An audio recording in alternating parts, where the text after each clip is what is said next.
De onde vêm os lobisomens e os demônios? Canal Meia-Noite, o seu canal do terror. Olá pessoal, boa noite. Hoje vou falar um pouco de onde pode ter vindo os lobisomens e os demônios, que faz parte de muitas histórias polêmicas e fatos. E antes de começar a história, dê um like no nosso vídeo e se inscreva no nosso canal. E para entender melhor essa história, começamos de dois princípios. Na Bíblia, há duas quedas de anjo. A primeira aconteceu antes de ser criado o homem. E foi nessa época que Satanás enganou a terça parte dos anjos, que foram lançados para fora do céu. E lembrando a vocês que Satanás nunca foi Lúcifer. Satanás desde o princípio foi mau. Ele já nasceu mau. Ele era a antiga serpente. E não tem nenhuma referência bíblica que ele foi Lúcifer. Quando ele enganou os anjos, ele foi na forma de dragão, da antiga serpente. E a passagem de Ezequiel na Bíblia, dizendo que a estrela caiu do céu, é que o profeta estava profetizando contra o rei de Tiro, de Sidom e o rei do Egito, que eram ditadores nos seus reinos. E o profeta estava dizendo que o comércio e os reinos desses reis aí iriam ser destruídos para sempre. E a outra passagem é que diz que o diabo pode se transfigurar ou disfarçar de anjo de luz. Mas nada disso daí afirma que Lúcifer era o Satanás. Isso daí a Bíblia nunca vai falar isso daí. Aliás, nunca foi isso. A palavra Lúcifer significa quem traz a luz, estrela da manhã ou estrela d'alva. Portanto, agora então vamos para a segunda queda dos anjos, onde está relacionada a nossa história de hoje, que é de onde os demônios e os lobisomens vieram. E como eu disse anteriormente, a primeira queda dos anjos, Satanás enganou a terça parte dos anjos. E nessa segunda revolta dos anjos no céu, aconteceu já na época que já existiam os homens, aqui na terra. Esses anjos eram em torno de 200. Saíram do céu e combinaram entre si em viver entre os homens, porque gostavam das mulheres da terra. Esses anjos não foram enganados por Satanás, vieram pelas suas próprias vontades. E quando eles começaram a morar na terra, eles ensinaram os homens a fazerem armas de guerra, ensinaram também magia, astrologia e genética. E o que aconteceu com todo esse conhecimento foi que aconteceram mais guerra, mais ocultismo, e na ciência, a mistura de animais com seres humanos, aconteceram muitas aberrações.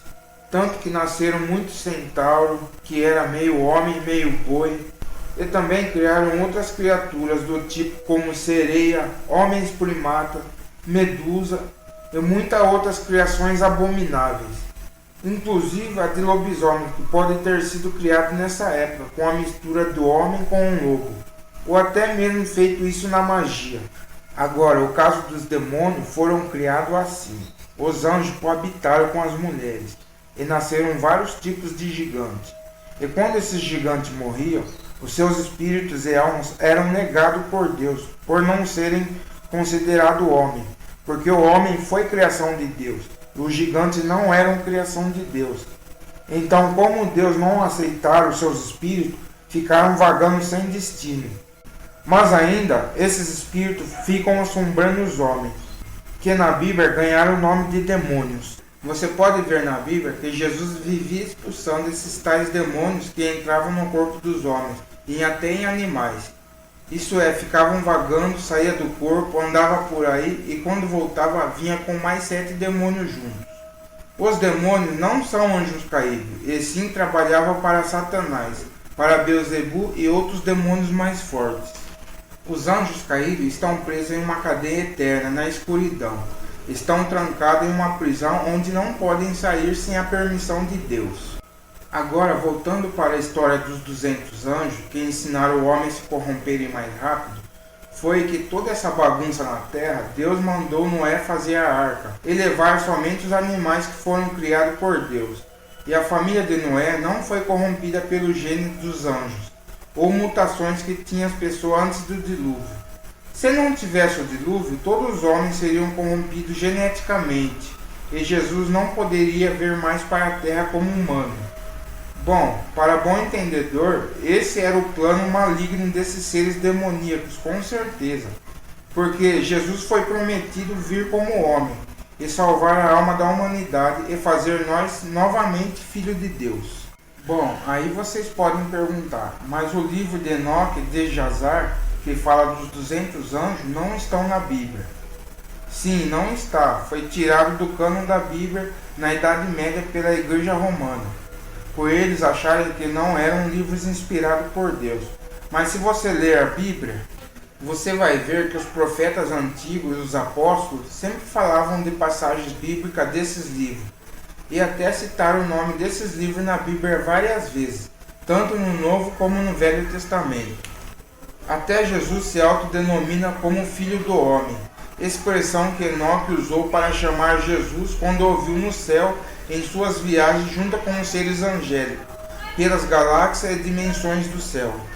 Os livros de Enoque e de Jazar não são propriamente ditos apócrifos, são livros de testificação histórica, que ficaram dentro da Bíblia milhares de anos, que para você entender melhor a Bíblia, você precisa ler esses livros. É claro que fica muitas dúvidas no ar, como os anjos que não podem ter filho fizeram filhos. É simples, os anjos não podem procriar entre eles, mas com a espécie humana eles conseguem sim. E de um jeito ou de outro que as histórias de lobisomem se apresentam, o princípio de tudo vem dos 200 anjos sentinela, que ensinaram os homens sobre ciência, magia, genética e etc. Até a arte de maquiar das mulheres foram ensinadas por esses tais anjos, assim diz o livro de Enoque. Claro que tem outras passagens nesses livros bíblicos que falam de homens que viraram fera. Por exemplo, a história da Babilônia de Nabucodonosor. Esse rei também virou uma fera, como castigo de Deus. No livro de Jazar, por exemplo, fala que Lameque matou Caim com o seu ajudante. E quando ele foi lá ver como era Caim, viu que ele parecia com uma fera. Lameque era cego, mas mesmo assim matou Caim com o seu arco e flecha. E na própria Bíblia, em Gênesis 4:23, lá também fala que Lameque matou Caim. E disse Lameque às suas mulheres: escutai o meu dito, porque eu matei um varão por me ferir, e um mancebo por me pisar. Porque 7 vezes Caim será vingado, mas Lameque 70 vezes 7. Mas pelas tradições judaicas, Caim foi acoitado por Lilith, e 3 anjos o seguiram e jogaram uma maldição neles, que seus filhos não suportariam a luz do sol e viveriam na escuridão. Claro, pessoal, que vocês podem ou não podem acreditar nessas histórias, mas o meu intuito aqui é ver o contexto como história, e não ir para o lado religioso da coisa. E é claro que existem muitas outras coisas que poucos sabem ou têm informação. Mas o meu intuito nesse vídeo foi só limitar mesmo para a possível história de lobisomem que pode estar envolvida nas escrituras da Bíblia. Mas é claro que tem outras religiões ou culturas que falam de licantropia, como por exemplo a história da Grécia, que Zeus transformou um homem em meio lobo e meio homem. Mas Zeus também era talvez um anjo caído ou um néfilo, ou um filho de anjo caído, que viraram deuses antediluvianos, que os homens passaram a adorar.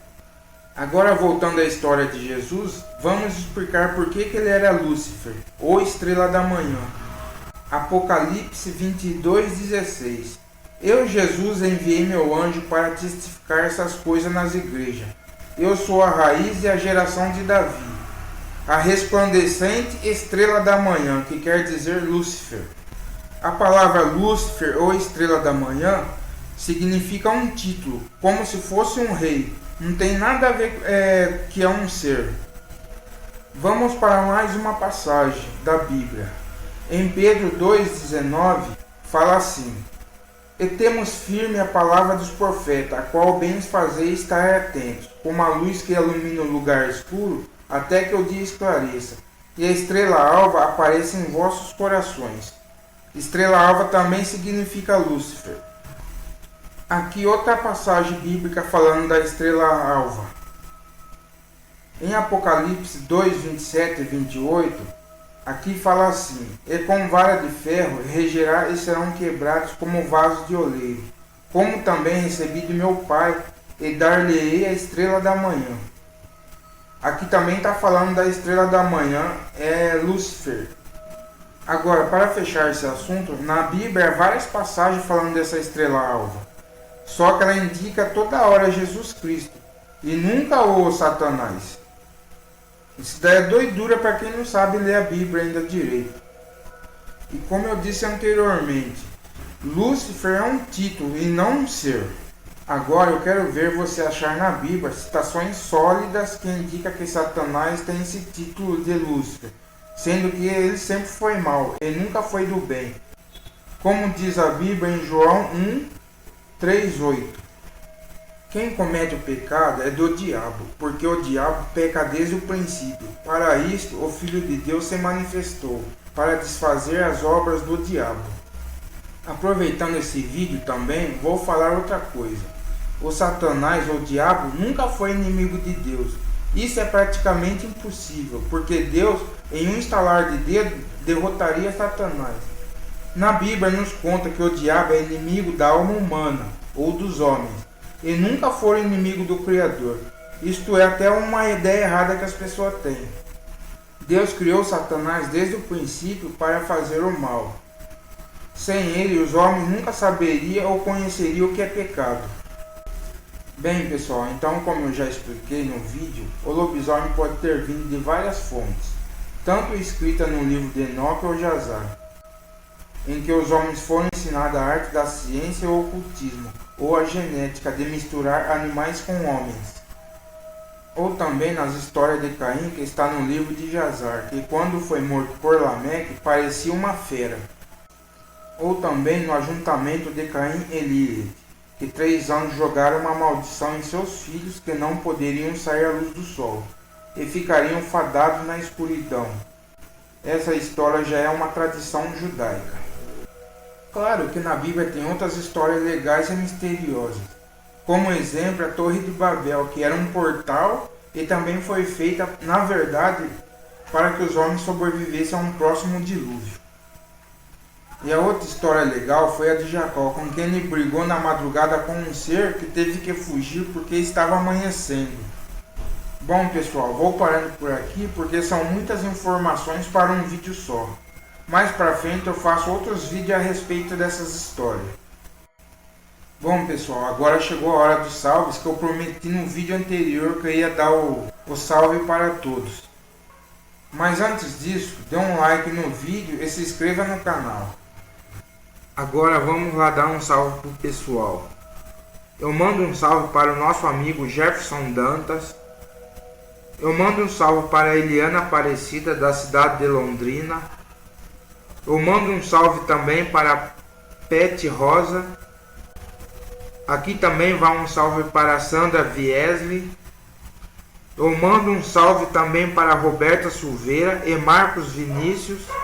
Eu também mando um salve para Efraim Monteiro, que é de Barreiro de Pernambuco. Mando salve para Paulo PPA. E por fim, um salve também para o nosso amigo Raul.